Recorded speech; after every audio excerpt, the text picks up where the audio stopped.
আসসালামু আলাইকুম ওয়া রাহমাতুল্লাহ। শানে নজুল সিরিজের পঞ্চম পর্বে আপনাদের স্বাগতম। আজ আমরা আলোচনা করব কোরআনের পঞ্চম সূরা, সূরা আল মাইদা নিয়ে। মাইদা শব্দের অর্থ হলো খাদ্যভর্তি দস্তরখান বা ট্রে। আসমান থেকে নাজিল হওয়া একটি বিশেষ খাদ্যভর্তি দস্তরখানের ঘটনা এই সূরায় থাকার কারণে এর নাম রাখা হয়েছে সূরা আল মাইদা। এই সূরাটি মদিনায় জীবনের একেবারে শেষ দিকে নাজিল হয়। বিদায় হজের সময় এবং হুদায়বিয়ার সন্ধির পরবর্তী সময়ে এর আয়াতগুলো অবতীর্ণ হয়। এই সূরার বিশেষত্ব হল এতে ইসলামের হালাল ও হারামের চূড়ান্ত সীমারেখা টেনে দেওয়া হয়েছে। চলুন সূরা মায়েদার প্রধান ৬টি বিষয় এবং সেগুলোর ঐতিহাসিক প্রেক্ষাপট বা শানে নুজুল জেনে নেই। বিষয় ১, দিনের পূর্ণতা ঘোষণা। সূরা আল মায়েদা আয়াত ৩। সূরা মায়েদার ৩ নম্বর আয়াতটি কোরআনের অন্যতম শ্রেষ্ঠ আয়াত। ১০ম হিজরি বিদায় হজের সময় আরাফাতের ময়দানে হাজার হাজার সাহাবীর সামনে রাসূলুল্লাহ সাল্লাল্লাহু আলাইহি ওয়াসাল্লাম তার ওট আদবা এর উপর বসে ভাষণ দিচ্ছিলেন। আসরের ওয়াক্তের পর জিবরাইল আলাইহিস সালাম এই ঐতিহাসিক আয়াতটি নিয়ে আসেন। আজ আমি তোমাদের জন্য তোমাদের দিনকে পূর্ণাঙ্গ করে দিলাম, তোমাদের উপর আমার নিয়ামত সম্পূর্ণ করলাম এবং ইসলামকে তোমাদের দিন হিসেবে মনোনীত করলাম। সূরা আল মাইদা আয়াত ৩। এই আয়াত নাজিল হওয়ার পর হযরত ওমর রাদিয়াল্লাহু তাআলা আনহু কাঁদতে শুরু করলেন, কারণ তিনি বুঝতে পেরেছিলেন দিন পূর্ণ হয় অর্থ হলো রাসূলুল্লাহ সাল্লাল্লাহু আলাইহি ওয়াসাল্লাম এর দুনিয়া থেকে বিদায়ের সময় ঘনিয়ে এসেছে। পরবর্তীতে এক ইহুদি ওমর রাদিয়াল্লাহু তাআলা আনহুকে বলেছিল, এই আয়াত আমাদের উপর নাজিল হলে আমরা সেই দিনটিকে ঈদের দিন বানাতাম। বিষয় ২, ওযু ও তায়াম্মুমের ফরজ বিধান। সূরা আল মাইদা আয়াত ৬। আমরা নামাজের আগে যেভাবে ওযু করি তার বিস্তারিত এই সূরায় বলা হয়েছে। বনু মুস্তালিকের যুদ্ধ থেকে ফেরার পথে আয়েশা রাদিয়াল্লাহু তাআলা আনহা এর গলার হার হারিয়ে যায়। সেটা খুঁজতে গিয়ে কাফেলা এমন জায়গায় যাত্রা বিরতি করে যেখানে পানি ছিল না। নামাজের সময় হয়ে যাওয়ায় সাহাবীরা খুব অস্থির হয়ে পড়লেন। তখন আল্লাহ তাআলা পবিত্রতার চূড়ান্ত বিধান নাজিল করলেন। হে মুমিনগণ, যখন তোমরা নামাজের জন্য দাঁড়াবে তখন তোমাদের মুখমণ্ডল ও হাত কোনি পর্যন্ত ধৌত করো। সূরা আল মাইদা আয়াত ৬। এই আয়াতেই পানি না পেলে মাটি দিয়ে তায়াম্মুম করার অনুমতিও নিশ্চিত করা হয়েছে। বিষয় ৩, এক মানুষ হত্যা মানেই পুরো মানব জাতিকে হত্যা। সূরা আল মাইদা আয়াত ২৭ থেকে ৩২। পৃথিবীতে প্রথম রক্তপাত বা হত্যার ঘটনাটি আল্লাহ তাআলা এই সূরায় তুলে ধরেছেন। আদম আলাইহিস সালাম এর ২ পুত্র হাবিল ও কাবিলের ঘটনা। মদিনার ইহুদিরা রাসূলুল্লাহ সাল্লাল্লাহু আলাইহি ওয়াসাল্লাম এবং সাহাবীদের বিরুদ্ধে ষড়যন্ত্র ও হত্যার পরিকল্পনা করত।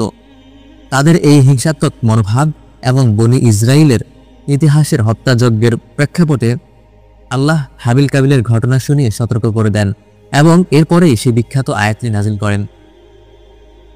যে ব্যক্তি কাউকে হত্যা করলো বিনা কারণে সে যেন পুরো মানব জাতিকেই হত্যা করলো, আর যে কারো জীবন রক্ষা করলো সে যেন পুরো মানব জাতিকেই রক্ষা করলো। সূরা আল মাইদা আয়াত ৩২। বিষয় ৪, বন্ধুত্বের মানদণ্ড। সূরা আল মাইদা ৫১ থেকে ৫৩। তাদের সাথে আমাদের গভীর বন্ধুত্ব বা রাজনৈতিক মৈত্রী হবে তা নিয়ে এই আয়াতগুলো নাজিল হয়। উহুদ যুদ্ধের বিপর্যয়ের পর কিছু মুসলমান ভয় পেয়ে গিয়েছিল। তাদের কেউ কেউ নিরাপত্তার জন্য ইহুদিদের সাথে এবং কেউ কেউ খ্রিস্টানদের সাথে গোপন বন্ধুত্ব বা আশ্রয় খুঁজছিল। আব্দুল্লাহ ইবনে উবাই, যে মুনাফিক নেতা ছিল, সে বলেছিল, আমি ইহুদিদের সাথে সম্পর্ক রাখব, কারণ সময় কখন খারাপ হয় বলা যায় না। কিন্তু চাচা মুমিন উবাদা ইবনে সামিত রাদিয়াল্লাহু তাআলা আনহু ইহুদিদের সাথে তার মৈত্রী চুক্তি বাতিল করেন। এই প্রেক্ষাপটে আল্লাহ তাআলা বলেন, হে মুমিনগণ, তোমরা ইহুদি ও খ্রিস্টানদের আউলিয়া বা গভীর বন্ধু অথবা অভিভাবক হিসেবে গ্রহণ করো না। সূরা আল মাইদা আয়াত ৫১। এখানে মূলত ইসলামের স্বার্থবিরোধী আতাতকে নিষেধ করা হয়েছে।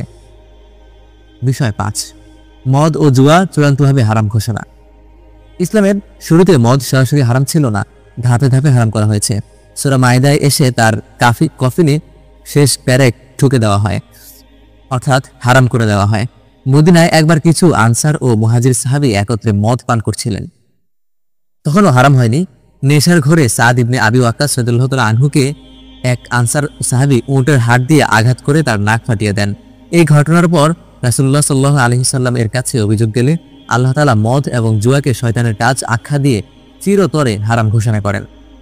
আল্লাহ তাআলা বলেন, হে মুমিনগণ, নিশ্চয়ই মদ, জুয়া, মূর্তি পূজার বেদী ও লটারি এসবই শয়তানের অপবিত্র কাজ, সুতরাং তোমরা এগুলো বর্জন করো।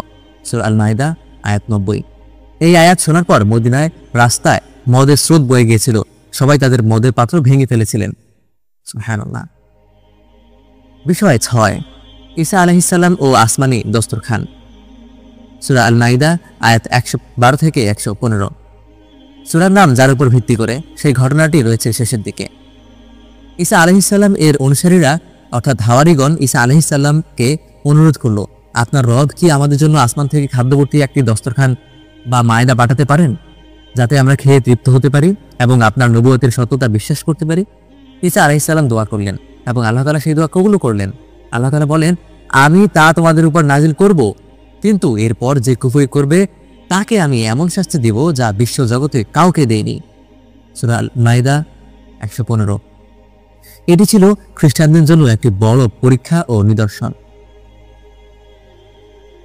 প্রিয় দর্শক, সূরা আল মাইদা আমাদের শেখায় যে ইসলাম কোনো কাটছাট করা ধর্ম নয়, এটি একটি পরিপূর্ণ জীবন ব্যবস্থা।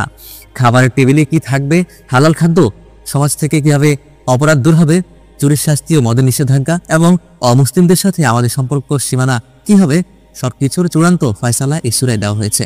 বিশেষ করে আজ আমি তোমাদের দিলকে পূর্ণ করে দিলাম, এই ঘোষণা মুমিনের জন্য সবচেয়ে বড় প্রশান্তির। ইনশাআল্লাহ আগামী পর্বে আমরা আলোচনা করব সূরা আল আনআম নিয়ে।